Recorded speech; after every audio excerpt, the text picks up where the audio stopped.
What's up? Welcome to the Viking Squad Show. I'm Sam Ekstrom. What is the ceiling on the Vikings running game? I'm Tyler Flores of A to Z Sports, and I tell you to buy more Elijah Williams stock, but I'm pretty sure Sam and I already own all of it. Yeah, we do. What's going on? Luke Inman, at Luke_Spinman. Flores got after Lamar so much yesterday. The Ravens have now filed a hostile work environment complaint. Day 2 of practice, now in limbo. Skol! It's the Viking Squad. Everything Minnesota Vikings, every week. Breaking down all the big hits and game-changing plays from the land of 10,000 lakes, the way only the Locked On Podcast Network can. It's time to gear up.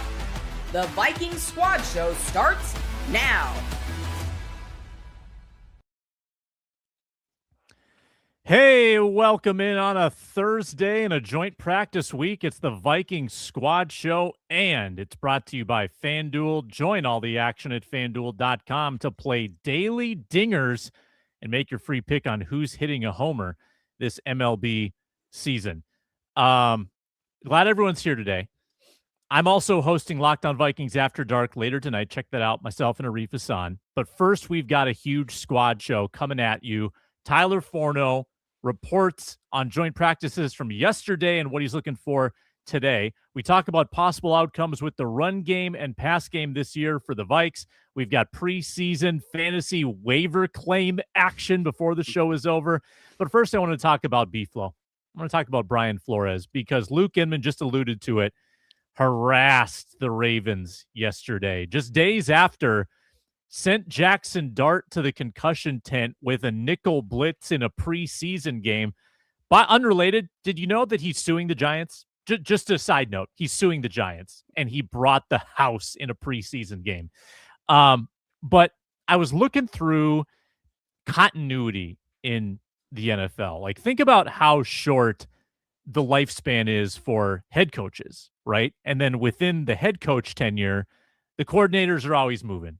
They're getting new jobs. They're getting fired. They're shuffling the deck. The Vikings are now on year 4 of KOC, Wes Phillips, and B-Flow all together. And that's a rarity in this league. So the continuity, Spinman, that the Vikings now have with B-Flow, a 4th year with a high-end defensive coordinator who can't get a head coaching job for reasons that go kind of outside the lines. Sure works in the Vikings' favor because now there's a defensive culture that's really been created under B-Flow. And I know they lost some key pieces. They might not have Harrison Smith back. I've got so much confidence that Brian Flores is going to find a way to squeeze every ounce out of this group. Yeah. I mean, when you say the word continuity, right, year 4, I mean, Flores, we all know he runs one of the NFL's, right, it's exotic. It's one of the most complicated defenses around. It relies heavily on the pre-snap checks, the communication, the late disguises, defenders exchanging kind of responsibilities based on what the offense shows you for 6-7 seconds. Then boom, you got to make a decision. So continuity is so huge with this defense because, all 11 players, they really have to be on the same page and have to be seeing the same thing before the snap of the ball even happens. So, you got, for example, one player might blitz based on a pre-snap motion, and another defender kind of replaces his coverage, rolls to his side. If one defender misses the check or maybe rotates a little late, what was designed to be a free blitzer, let's just say, that can turn into a 50-yard busted coverage. And we've seen that in this Flores defense as well. Boom or bust that first year or two. A lot more boom than bust, but we saw a lot of the chunk plays. So now we're going into year 4, to your point here, Sam. And I think even though they lost 4 pretty key players, right? 2 on the defensive line with Allen and Hargrave, Harrison Smith kind of in limbo, and then Jonathan Grenard. You're still returning your kind of core nucleus of guys, right? You got Murphy, Van Ginkel, Cashman, Metellus, Dallas Turner. Sounds like, and we'll get into Dallas Turner's day yesterday, maybe the MVP of practice, but he doesn't have to think so much, right? He doesn't have to memorize the calls anymore. So these guys now understand, I think, in year 4, why Flores is making a specific call. how the offenses are trying to counteract some of these calls, which checks need to happen pending on which formation you get, which personnel change you get, stuff like that, how to correct stuff without Flores needing to do it on the sideline. So a lot of these guys now at this point have kind of become coaches on the field for one another. And I think, again, that adds so many extra layers and nuances to this defense for Brian Flores. And I think, again, the disguise and again, the exotic looks to keep a lot of these, not just offensive line, but quarterbacks guessing has been kind of his bread and butter. It's what makes this defense really hum the way it does. I know you got some young guys on the defensive line. I think the running defense is still the big wild card and question mark. You go from 2 veterans who weren't very good, paid a lot of money to now 2 rookies with Caleb Bakes and Big Citrus. They haven't played. And then some other rookies in the mix too, with Charles Demings. Maybe we see Jacoby Thomas later in the year. So there's still some interchangeable, some fluidity stuff going on. But I think for the most part, Sam, culturally, to your point here, Flores has just created this defense where, versatility really at the end of the day and communication kind of matter more than the individual statistics. Yeah, there's just no continuity anywhere in sports anymore, right? Whether it's college athletes, whether it's NBA, stars are moving all over the place, coaches move all over the place. There's quick firings, quick hirings. So to have a stable of players on the defense, Forno, and I know it's not a big number, but to have been with the defensive coordinator for 3 years, that's a big deal for a lot of the players on that defense. And I want to get to the good stuff from yesterday, where it sounds like Flores, for the most part, won the battle against Baltimore and Lamar Jackson. What did you observe? Yeah, they absolutely did. And on both sides of the field, the defense was king. And it really shouldn't be much of a surprise. You're going up against a completely new team. And Kevin O'Connell talked about yesterday, not really game planning per se for these joint practices. You have plans for the joint practices, but it's different than actually going through the work of an actual game week where you're specifically, hey, we're going to use these routes to counteract these coverages. This is still a learning opportunity. And day 2, I want to see how the offenses improve and if what they're seeing and then how they're countering. But the one thing that really stood out to me about what you said, Sam, is the continuity piece. And just in my brain, and I'm sure I'm missing a couple, just trying to think of defensive coordinators who lasted a long time. And the only one that popped into my mind was Monty Kiffin with the Tampa Bay Buccaneers. He lasted, 13, 14 years with that unit. And I'm not going to say that this is the revolutionary Tampa 2 with him and Tony Dungy, but the fact that they had that continuity with those 2 guys for such a long time and that core, that's why they were able to sustain success. Now, do the Vikings have any Hall of Famers on this defense? The likely answer is no, but it's also not no. It just by having really good talent overall and being able to utilize the scheme without having to focus on, we have to maximize this guy in this way all the time. No, you have versatile players who can play a bunch of different roles and do a lot of things to allow you to be this flexible and versatile. It's an invaluable asset for the Vikings. And the one thing is you cannot think on the football field. If you are thinking, you are losing. So the fact that they're able to do all of these things and react and be able to communicate as well as they do, it's remarkable, and they deserve a ton of credit for it. I think one other factor to this whole thing too is we're thinking about it from Flores' lens. He's the mad genius. He's the crazy scientist, which he is. But from a player's perspective too, Sam, these dudes love to play for this guy, even though it is challenging and can be a lot, especially on a younger guy's plate. But it feels like every dude out on the field believes he could be the guy to make the splash play on the next snap. And I feel like that creates a lot of positive kind of engagement every play, a lot of accountability. Make sure you're doing your job this time to set your teammate, the guy next to you, up for the splash play. And you can just kind of feel that through the entire unit. And I feel like day 1 yesterday, going through all the notes, we'll get into Forno's facts from yesterday, but like what a perfect example of that. From day 1 of scrimmage versus the Ravens, right? Like, 8, 9 generated pressures on Lamar Jackson, granted pressures during joint practices. or a little subjective, probably Lamar Grain of not salt. scrambling like he normally would. And you could probably say the same for Kyler too. But I mean, from all the notes I checked and the people I talked to, almost everybody on that defense had a pressure, right? Van Ginkel, Cashman, Metellus, Jalen Redmond, LDR had one or two. Again, Dallas Turner had one or two. Eric Wilson. So Elijah Williams, your guys' guy Elijah Williams had 2 tackles for a loss and then dropped into coverage, Forno said, right? I tweeted that out yesterday, in between those 2 tackles for a loss. So that stuff just doesn't work, is my point. It doesn't work without the trust and the kind of communication across the entire defense.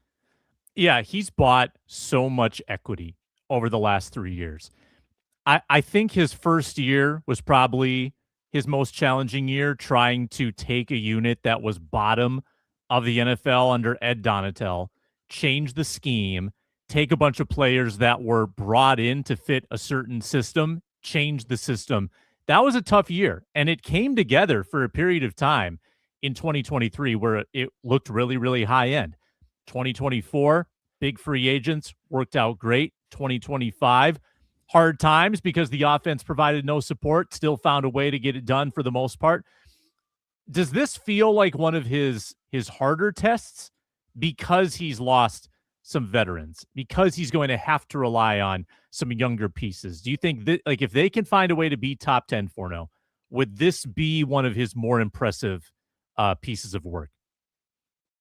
Oddly enough, I don't think so. And it's because of some of the things we've already laid out here. You have these core pieces who have been in this system for a long time. And there's an established culture and established, like, almost like a rule of law where this is how we operate. We're going to communicate. We're going to show a lot of different things. We're going to be psychotic and we're going to get pressure on the quarterback. The fact that you have an established culture of that over the course of the last few years, even though you're replacing 4, maybe 5 starters, I don't think that's really that big of a deal. And I look at some of these young pieces, they're going to be asked to play roles. They're going to be asked to play a decent amount of snaps, but they're not going to be relied upon. Like, you have to go be an alpha. You have to go cover and be one-on-one with a guy like Jamar Chase. You have to go and win one-on-one consistently against Trent Williams. No, you're going to be asked to play a role in a pressure package. You're going to play a role in a coverage scheme. You're not going to be asked to be the guy. And the fact that all these new pieces are coming in, like, if Caleb Banks has to play 600 snaps, I don't think anybody's looking at that as this massive red flag. He's going to be asked to play a role within the actual defense. And I think he's going to be able to play it because they're going to be able to put him in positions to succeed. One thing that really stands out to me is they don't ask guys like Turner and Van Ginkel, hey, just go win one-on-one. They will ask him on time-to-time basis, but it's not like a Vic Fangio system where those guys are asked to do that a lot. What Flores does is he brilliantly positions players specifically to create openings, and that one opening can branch off and impact multiple players. And especially like Blake Cashman's blitzing, they will line up 3 guys on one side, Blake Cashman just off to the center on the other, and then he'll just loop around the guard because he's just that quick. And they have these slides set in place for him to be able to take advantage of those things. Those little nuances mean so much in maximizing those little abilities, but then it helps the greater good instead of just like, hey, we have to get Dallas Turner 15 sacks or else. No, there's no ego. Last year, 8.5 sacks was the leader. It was Turner. They still had the same amount of sacks, 49, as they did in 24, when Van Ginkel and Grenard combined for 24. Like, because it's a collective unit. I don't think it's going to be his hardest test because of how well this culture has been instilled. I tend to agree. Just because I get why it's easy to sit here and say on paper, outside of maybe his first year, 2023, with, again, kind of a hodgepodge. You said it, Sam, kind of a hodgepodge group that was more designed and fit just kind of their play style and skill set for the Ed Donatel defense, on top of just bad drafting, right? Oh, we're trying to still figure out Lewis Seen and Andrew Booth Jr. and Caleb Evans and Brian Asamoah, try to get them into the rotation. Obviously, those guys didn't pan out. Outside of that year, I think it's easy to say this year on paper is probably Flores' toughest test personnel-wise. Again, losing the 2 veterans in the middle with Javon Hargrave, Jonathan Allen, Harrison Smith, kind of in limbo. We got to assume that he's not going to come back, although there's a chance. And then Jonathan Grenard, maybe your best overall just defender on the field. But to Forno's point, like it's just not about the individuals with this defense. The DVOA, I just pulled it up, DVOA under Flores, 11th in 2023. I think that might be the most impressive of the last 3 years, just knowing what he had to deal with coming in, trying to fix the whole entire concept, I guess, from Ed Donatel. Second in 2024 in DVOA, 6th last year in 2025, third in total defense, second against the pass, 7th in scoring defense. And Forno mentioned it, 49 sacks. That was top 5 as well. So the weakness, as we know, that the thing that needs to be cleaned up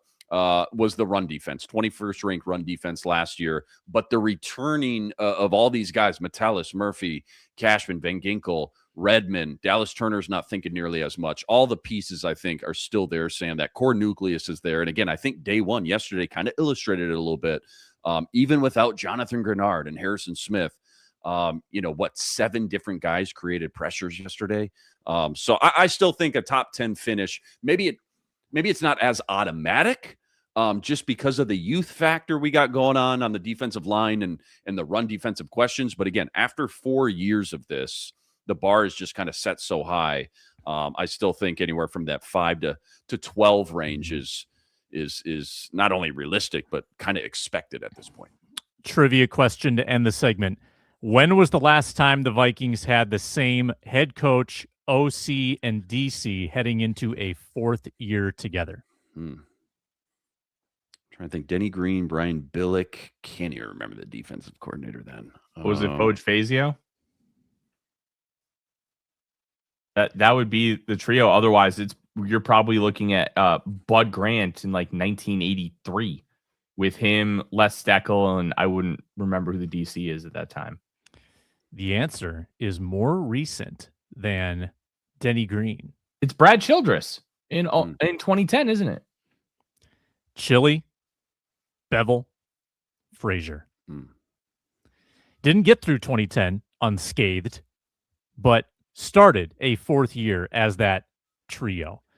And Bevel, having Bevel in your back pocket, who didn't seem to get a lot of looks as a head coach, that was a pretty good lieutenant to have. And obviously Frazier replacing Tomlin, that was a decent consolation prize. I feel like that always happens with, if your head coach is an offensive oriented coach, the OC, who is the DC under Zimmer for those 3-4 years? George Edwards, right? And George Edwards ended up, I think, going to Dallas, or still had a solid career after that. But it feels like they always get overshadowed. Again, it could be vice versa. Switch it up. Could be a defensive-minded head coach, and your D coordinator just kind of always flies under the radar. Mike Tomlin flew under the radar a little bit during that era and time as well. So doesn't surprise me that much. But yeah, great shout out there, Sam. Darrell Bevel, maybe a little secret sauce there during those 2-3 years. Let's dive into the joint practice details from yesterday. Vikings, Ravens, Forno was on site. We'll get into that when we come back.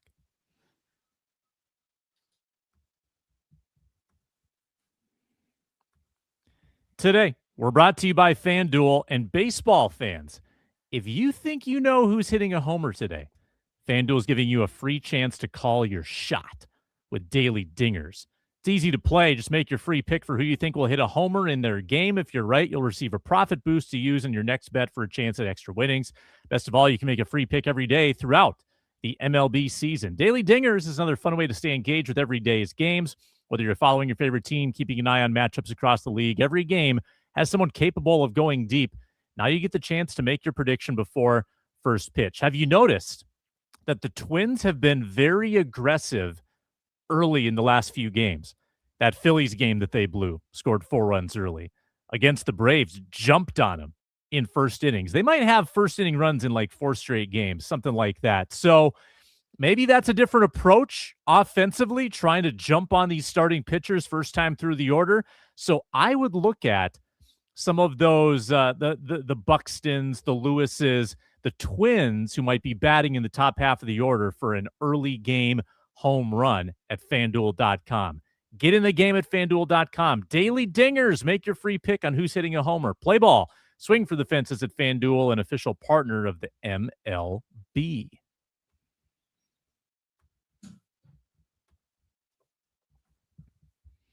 And of course, you can hear Luke Inman on the Twins postcasts. You can hear him on the Vikings squad show after the game. We'll, of course, be going live after Vikings Ravens on Saturday.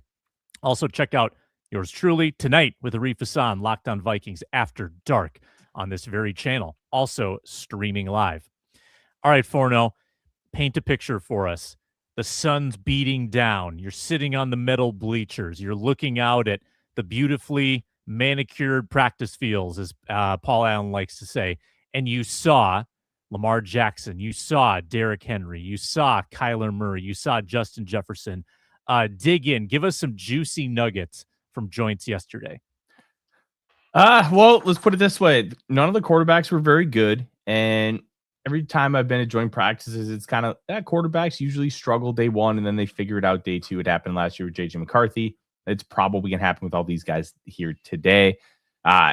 Overall, both quarterbacks threw multiple interceptions for the Vikings, Kyler and McCarthy. Very hard to see what those interceptions were and kind of the fault lines between them, but it's also practice, so you have to take interceptions. Yeah, I know, Marzipan. I don't like interceptions either. You have to take them with a grain of salt. But overall, I thought they dominated the 2-minute drill. Kyler Murray hit a deep over to Justin Jefferson in the corner of the end zone. J.J. McCarthy caught a safety flat-footed and then ripped one to Miles Price against the too-high shell on a deep post. Really nice plays, but on defense, it was all about Dallas Turner. This dude's wrecking everybody and everything in his path. It doesn't matter what he's being asked to do or how he's going about it. He's finding ways to win. He looks even more fluid dropping into coverage. He's got more power in his hands this year because his game has been speed to power, but it's more of a speed to leverage game rather than having like an immense amount of power in those hands. So the fact that he's got a little bit more pop from my perspective is a really good sign. And then you saw some interesting players starting to rotate in. Jake Holday's rotating in with the ones. Cornerback Devon Armstead, the UDFA out of North Texas, got some time with the twos in 7-on-7. Demings is getting some time with the ones still at cornerback. You're starting to see guys rotate in, and they're not feeling out of place. And I think that kind of development and growth has been really nice to see over joint practices. And then we talked about earlier, Elijah Williams. I don't think I can say enough great things about this guy. He is consistently winning. He put on a bunch of weight, but it hasn't diminished his athleticism because when you add a lot of weight, you have to make sure it's good. And that can mean you're eating like 10 to 12,000 calories a day. And two, you can't lose that athleticism when you put on the weight. And he feels like the same athlete and he's got more power and strength behind those hands. Like this defense looks like a juggernaut and it's only practice. We have to be careful. But when we have 3 years of a really good track record, I don't think it's hyperbolic to be really, really excited about what this unit can be. I know it's just one day of practice for now. So hard. Sam and I did it for multiple years. So hard to like keep your eyes on multiple fields and multiple guys and get the accurate notes. But there's 2 guys I'm just curious if anything noteworthy stuck out at all. Jay Ward, it feels like his stock continues to rise. You and I have been on the Jay Ward train since offseason day one.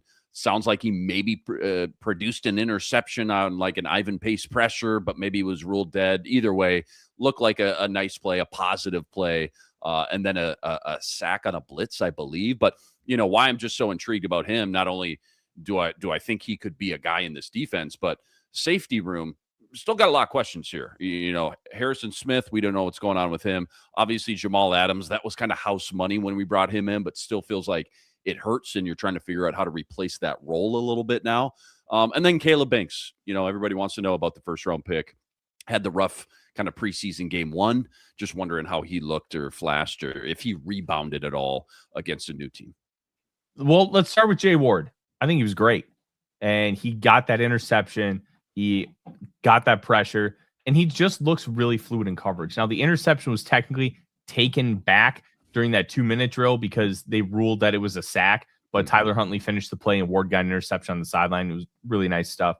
But he just looks like somebody who could replace Harrison Smith. And don't like misunderstand. He's not Harrison Smith stylistically. And we've talked about this multiple times. Stylistically, he can play the role that Harrison Smith did. Now, he's not going to be as football intelligence savvy as Harrison Smith. Very hard to do that when you have 14 years of experience that Smith does. But Ward has shown the ability to be football IQ smart. He's versatile in that he can play a bunch of different spots. And he showed last year, especially in that Lions game, like, all he has to do is kind of figure out how to tackle, and he's got it. He understands how to blitz. He understands how to read things. And he's just playing really smart football. Plus, coming out of LSU, he was a good athlete. So you're not even looking at like a Jacob Thomas, who has to use a little bit more of that football IQ savvy because he ran a 4.7 and he's not the most athletic player. Ward is, and he can scoot. So the fact that we're able to see that kind of growth and development from him, I think was really, really nice. And just this overall defense, nobody was bad. Byron Murphy did get cooked by third-round pick Elijah Surratt on an out route. That was a little concerning, but it was one-on-ones, and he bit just a little bit too hard on that inside step. It happens once in a while. But other than that, I don't think I can find anything to say negatively about this defense. Banks even had a couple plays. He's going to get stood up. He's 6'6", 327. He's my size. It's hard to get low. It's hard to like bend those knees and really get underneath those pads. So you're just going to have to live with some of the losses, but he'll be able to figure out little things where, okay, I'm getting stood up. I have 35-inch arms. Let's bat that ball. Let's keep my eyes up. Let's look at the quarterback and let's hit the ball in the air. Those little details will come over time. And I'm still very bullish on what Banks can be. But in this practice, he got a couple of nice penetrations, and that was a really good sign to see. So what do we think is the likeliest trio of the primary 3 down linemen right now? To me, I don't know if Banks starts the first play of the first game. Mm-hmm. For a rookie, I think it's fine. I don't think it's completely incriminating if they started like LDR next to Redmond, next to Williams. Could Williams be a starter? Who are your 3 right now, Forno? I've been talking about Williams potentially being a starter, but the odd thing is it's probably Tyrion Ingram-Dawkins. He was listed as a defensive lineman on that unofficial depth chart, which we know has some truth to it, but is not the whole story. But I do think Williams has a shot, and I've been talking about it for quite a while that I think Williams could be that guy for like games 1 to 6. And then just shortly after the bye, Caleb Banks takes over because he only started really practicing on the first day of camp because he was still healing from that foot injury. So you kind of piece all of those elements together. Williams is your starter. He becomes a rotational guy. It becomes like the new LDR, and LDR elevates a little bit, becomes that number 3/4, depending on the development of Dominique Orange. And all of a sudden you feel comfortable having like a real 5-6 man rotation in that defensive line room, which is great. And it can help alleviate some of the pressure off of not having a really deep edge class. I think to that point, let's not overreact. Let's remember this and not overreact on that first snap when we don't see Caleb Banks out there or Big Citrus out there, because to your point, it is going to be like a lot of teams in the NFL. It is going to be a good rotation. You got the hockey shift changes going on and everything else. So I think it's going to turn out to be pretty even as far as these top 3, 4, 5 guys go. When we look at kind of the big picture and we get to week 17, week 18. Mm-hmm. So this seems to have surfaced kind of today. There's been a couple publications that have picked up on it. I think as KOC addressed it, snapping issues. Blake Brandel snapping issues. Not to say they took place yesterday, but it sounds like they've been taking place. Yeah. I don't know if we saw any of that in the one drive on Saturday against the Giants, but it sounds like a problem. I thought this was behind us. I thought this was the whole offseason of giving Blake Brandel all the reps there. Anyone's antenna popping up about the center position? Spinman? Oh. I mean, not great, right? You don't love to hear it, especially at this point. Again, it goes back to this guy was not a center coming out of college. He was a swing tackle. Then they moved him into guard. We loved his flexibility and versatility in a pinch, right? I remember when Christian Darrisaw went down in that crazy Buffalo Bills game. I remember watching that final drive, that insane Justin Jefferson catch. Blake Brandel was one-on-one with Von Miller at left tackle, and he held his own for 2-3 snaps. So this guy is giving you a lot of value for a day 3 pick. Is he a starting center caliber kind of dude in the NFL? Not really how you draw him up, I'll tell you that. So he's going through his kind of don't want to say rookie lumps, but kind of rookie lumps for being a true starting center at this point. And yeah, it seems to be one of the biggest 2 or 3 concerns I have right now going into week 1. How much can you really clean up in the next 3 weeks? How much better can you really get at snapping a ball to your quarterback? A new quarterback now as well, not what he was used to last year, at least in practice situations with Kyler Murray. A little smaller target back there as well in those shotgun sets. But yeah, it's definitely a top 2 or 3 concern, Sam, because if you cannot do the basics again, we are looking at a kind of a JJ McCarthy situation last year where it's just like, we just got to be able to run the offense the way it's supposed to. If you can't snap the ball to your quarterback, we got big issues for sure. For no thoughts. So it's such a multifaceted discussion because you don't think about snapping the football because it's just such a overlooked element because you just expect it to work. And every once in a while, you get a fumbled snap and it's, hey, the offensive lineman didn't feel the hands on the butt or didn't see the foot move, or hey, it just misses. Like, things can happen, but the constant of the Brandel snaps being awry does lead for a cause for concern, because if, let's say it happens twice a game, those 2 plays a game could be crucial third downs, and all of a sudden it can turn a potential win into a loss. If it doesn't happen on the field and it's only happening in practice, that's one thing.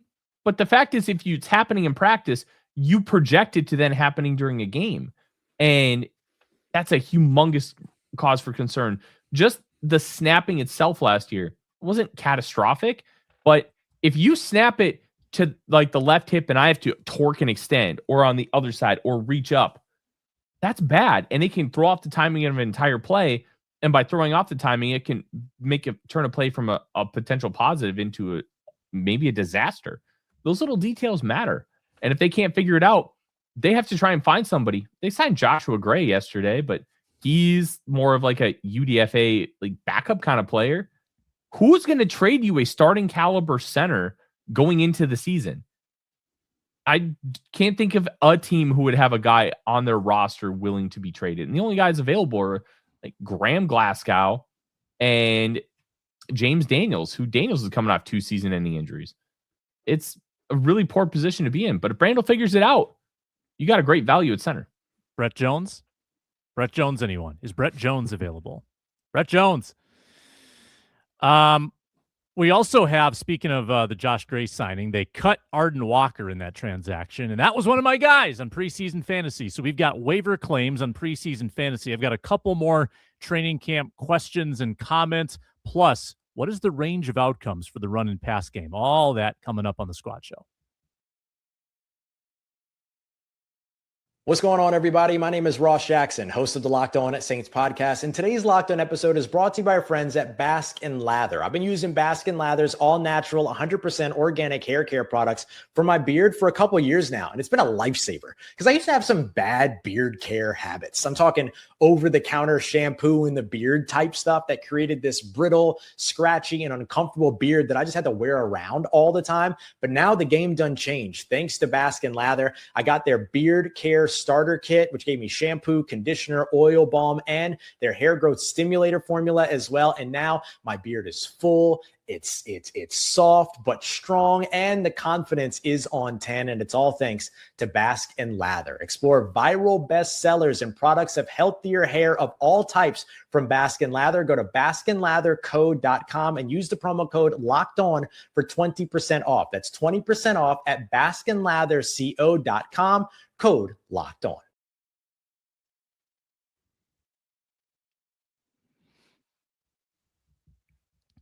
Hey, check out Luke Braun, daily Vikings coverage right here at Locked On Vikings on YouTube, free and available wherever you get your podcasts. All part of the Locked On Podcast Network, your team every day. I did an exercise with Arif Hassan the other night where I gave him 3,000 yards to divvy up between the 5 wide receivers with Ty Felton and Miles Price as the final 2. And he actually believed that Miles Price would be your wide receiver 4 in terms of like final production this year amongst the wide receivers. And it sounds like he had another splashy day. yesterday, and I went back and I looked at the college miles price, the UDFA that they signed. He was never a highly productive receiver, but this guy played a lot in college. He had between 300 and 500 yards 5 consecutive years because he had the COVID year. He had between 28 and 47 receptions 5 consecutive years. This is a dude that's run a lot of routes in his life for Texas Tech and Indiana. And I think we really overlooked that part of him because he was the punt returner guy. But have we slept on him as a wide receiver? Forno, I think the answer is clearly yes. And could he be even your wide receiver 4 above Ty Felton? He's such an interesting player because when you watched him at Texas Tech and Indiana, he only had the 1 year at Indiana where obviously they made the college football playoff, but he's a slot receiver. And he was using that Texas Tech air raid to really just get open underneath, run a lot of those mesh concepts, not really doing a lot else. You get peppered with a lot of targets. Guys like Wes Welker and Danny Amendola played the same role. And as much as the offense has evolved at Texas Tech, they're still running a version of the Mike Leach air raid. So really didn't expect a lot out of him in the NFL.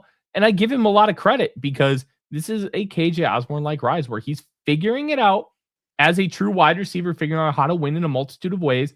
And you really can't necessarily predict anybody's going to figure that out. And the fact that he's proving himself to maybe be wide receiver 4, there's really nothing you can do other than, hey, good for you, Miles Price. Because even though he was overlooked per se, you didn't have any evidence based on his college tape that he was going to do anything like this. You go back and look, he's just a slot guy.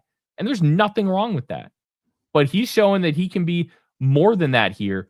And I think you just have to give him all the credit in the world for putting in the work and finding a way to showcase himself other than just being a small slot guy and a punt returner. I'm not sure it should even be a surprise at this point when he is wide receiver 4 on week 1. I know Ty Felton had such a strong start to the offseason program, and he's flashed as well, but he also had that big drop in preseason game 1. Sounds like he had a big drop yesterday as well. Practice is everything in the NFL. I mean, you only play one game once a week. You're practicing 3 to 4 days when you think about the walkthroughs and everything else. Miles Price, it sounds like, has been showing up and showing out in practice consistently day in and day out. And nobody really saw it coming as far as just developing into a true kind of slot receiver. But obviously you get a guy like Keenan McCardell coaching these guys up. We know what he has done as far as the development and progressing some young receivers since he's been here. So it doesn't surprise me a ton.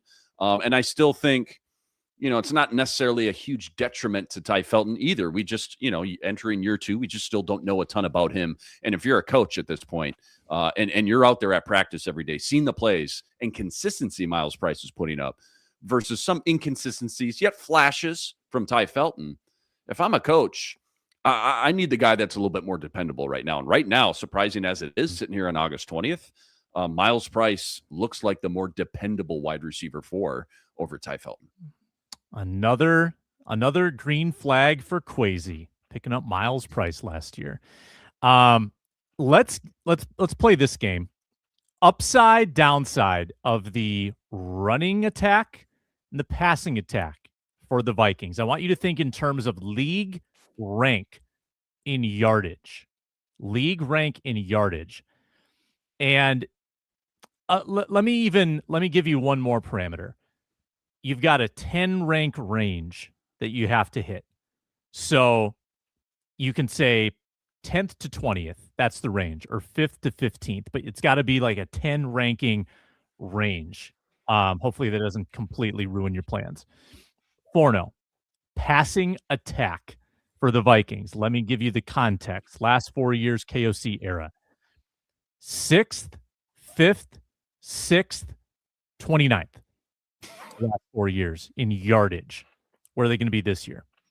I think it would be a fool's errand to not think, barring injury, of course, that they're going to rank right up there in the top 10. I'm going to go 4th to 14th. I think they're going to rank highly, but I also think when you're talking just in terms of yardage, there's going to be a couple teams in there, like maybe the Bucks, where Baker just has to sling it because the defense just doesn't hold up nearly enough, where I think the Vikings could be able to build some leads, and with this new renowned focus on the running game, they might pass just a little bit less. But I do think that it's still Kevin O'Connell. He's going to want to sling the ball around the yard. Yeah. I wrote down 8th to 18th because I do think there's going to be volume, but we've also not seen Kyler Murray what we did. I beg your pardon. One time he was the quarterback behind a top 10 passing attack, and they finished 10th. That was in 2021 in Arizona. That was the one big year. Of the 5 years where Murray played a majority of the games, the Cardinals were 24th, 17th, 10th, 18th, and 18th in passing yardage. So I don't know if we have a lot of evidence that Kyler is successful in a high volume passing offense, but we know that's what KOC leans on. So I'm going to go 8th to 18th. Spinman? I kind of divvied it up, ceiling, what I think is most likely, and then kind of the floor. And I think it's funny, the passing game for me, I think, has the biggest discrepancy between what the ceiling could be and what the floor could be. Passing game ceiling, I had 5th to 8th, most likely to kind of do your parameter of ranking it within 10. I would do 6 to 16. But again, the floor could be 20 to 24. I mean, obviously we've laid it out already, but just to reiterate, you got Justin Jefferson, you got Jordan Addison, Juwan Jennings now, Hawkinson. You have an elite group of targets. We've already seen, you laid out the stats, Sam, what KOC has produced in this league, 6th, 5th, and 6th. I think the swing factors are just Kyler's health. If you could sit here and tell me how many games Kyler's going to play, I feel like I'd have much more confidence in kind of depicting or projecting some of these rankings. But the Kyler's health and then his adjustment, obviously, year one in a brand new system. You mentioned some of the stats he's had in Arizona. For me, it's really tough to compare Arizona and that environment and those play callers and those coaches and those teammates and that offensive line and that lack of running game and the lack of weapons, I should say, to what he's got now. It's like going to Applebee's and ordering a steak and then going to Manny's and ordering a steak. I just feel like it's just such night and day difference in his surrounding, supporting kind of ecosystem that Kyler's walking into. But his health, number one, and then his adjustment, obviously, to the system. And then I guess, too, a wild card we haven't talked about. Can the offensive line avoid another, 60 sack season? I mean, can they stay healthy for Kyler Murray as well? Obviously, that has a lot to do. We just talked about Blake Brandel and the snapping issues, but we haven't talked a lot about the offensive line and just bouncing back after that really injury-riddled season last year. Yeah, no. Big factor for sure. 4-0 run game range. Hit me. Oh, this is a very interesting one because I don't think Kevin O'Connell's finished above 20th in his entire tenure, but I've got the numbers. Here's the numbers. 27th, 29th, 19th, top 20, 23rd.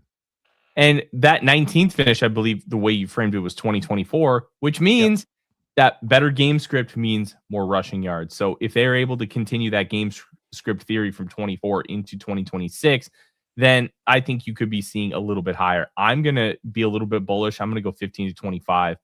I still don't think with Kevin O'Connell's wanting to pass the football as much as he does, that he's going to run the ball enough to be like a top 10 unit.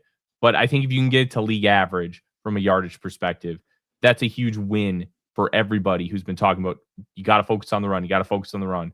And then also focus on what's really, really important from an efficiency and explosiveness standpoint, and that is throwing the football. Yeah, so I broke this down also in terms of rushing attempts by year. So the rushing attempts for a KOC, 28th, 28th, 14th, 27th. So in the best possible scenario, when you led basically every game all season, I think they led the most minutes of any team in the NFL, you were still league average in rush attempts. So the ceiling on this rushing attack, like a great KOC rushing attack, I think is no higher than 12th. I don't think you're a top 10 rushing attack. 12th to 22nd would be my answer. And I still need to believe it when I see it with this run game.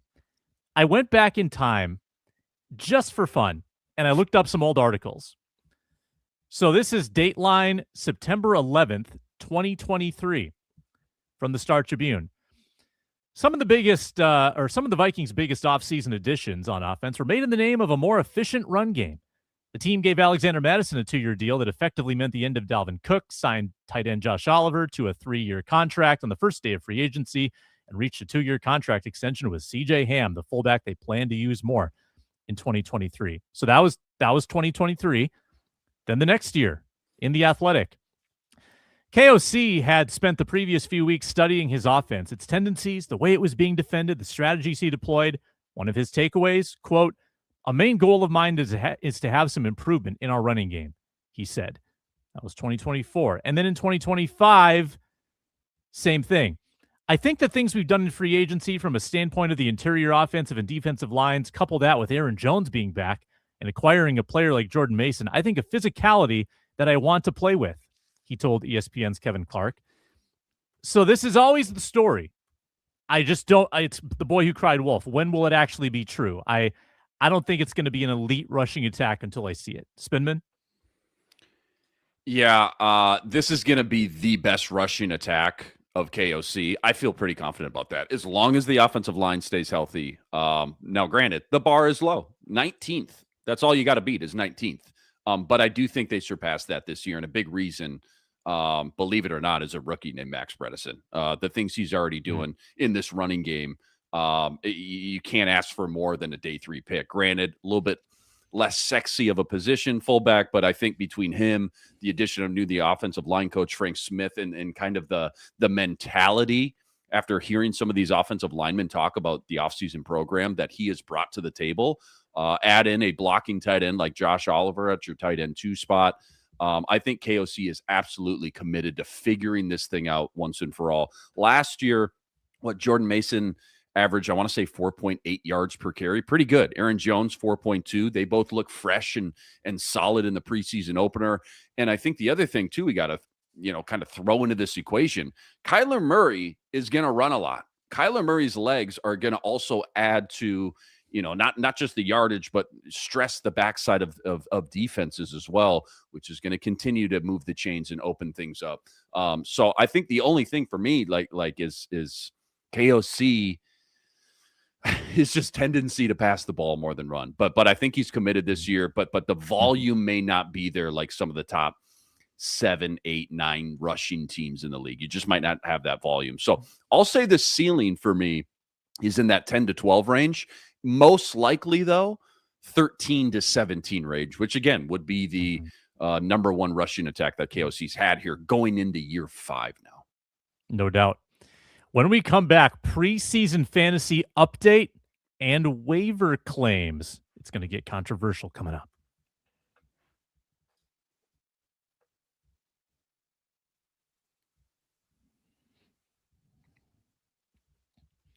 Welcome back, Vikings Squad Show. We're going to settle in on this Thursday cadence for the most part, so anticipate the show airing Thursdays, midweek, and then, of course, after the games, whenever they take place, Saturday against the Ravens this weekend.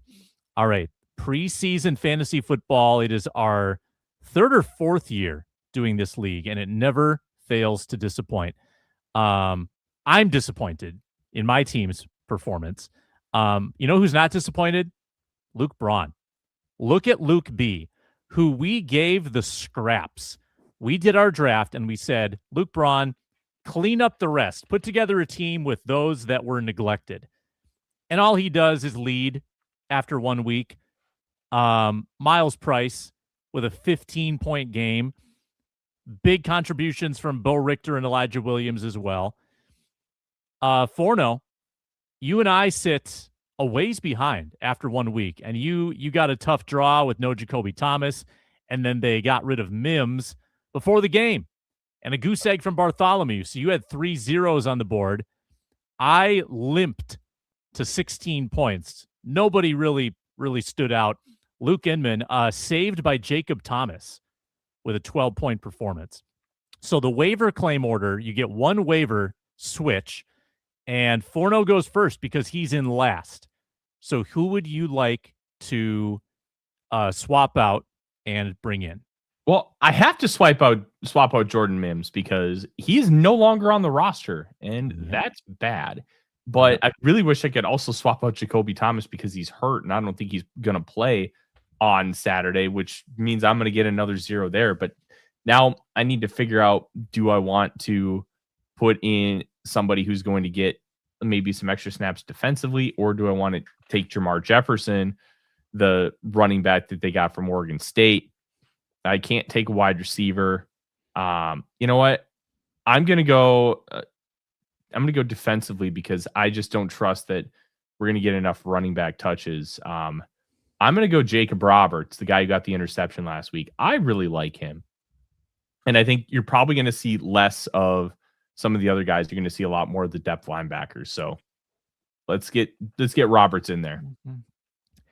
Yeah, odds are KOC will rest a lot of the big names after the 2 joint practices. That's been his MO.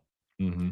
I'm next in line here. So Arden Walker did get me 2.6 points on the way out the door, but he is now toast, exchanged for Josh Gray, the offensive lineman. So I think I'll go with Jermar Jefferson, as my waiver claim, who got a little bit of work at the end of the Giants game, and maybe we'll get a little bit more against the Ravens. I think this is also a play for that 3rd preseason game, because that could be a game where he really shines. And I just like having a Jay Jefferson on the team. So that's my waiver claim. Arden Walker out. Luke Inman. You don't have an obvious cut, so you don't need to make a change if you don't want to. Hello? Spinning? Oh, no. He R-ladsed again, didn't he? Oh, he's frozen. He's locked up. You know, we were afraid he'd have some internet issues going into the show. In large part, he's done well to get to the 52.5-minute mark unscathed. Spinman, he's given us the 1,000-yard frozen screen stare. Do we get to make this decision for him? And now he's gone. Yeah, I feel like he doesn't need to make a move. The Tyler Batty 0, a little bit of an anomaly. Like, I feel like Tyler Batty could definitely bounce back from that. Xavier Scott could bounce back from a pretty poor game. I think he might want to stand pat. That's what I would do. If that were my team, I'd stand pat. There's nobody who's I have to take this guy kind of move. Yeah. Inman's texting us. Internet just dropped. Hey, you know what? He made it 52 minutes. That's something. And you've got to get to joint practices for now. I mean, you've got to fly out of here as well. He says, I'm good on waivers. Tyler Batty played 17 snaps. I think he's fine. Yeah, I agree. I think that, and he's in second place behind Luke Braun. Braun is sitting, like, his only concern is Miles Price too valuable, and will they bench him because of his status? Yeah, that would be the concern. Also, Elijah Williams. I don't know if Elijah Williams will be seeing the field in preseason game number 3. So Ravens, Vikings, joint practice number 2 today. Forno's there. He will bring that intel to the squad show after Ravens Vikings preseason game.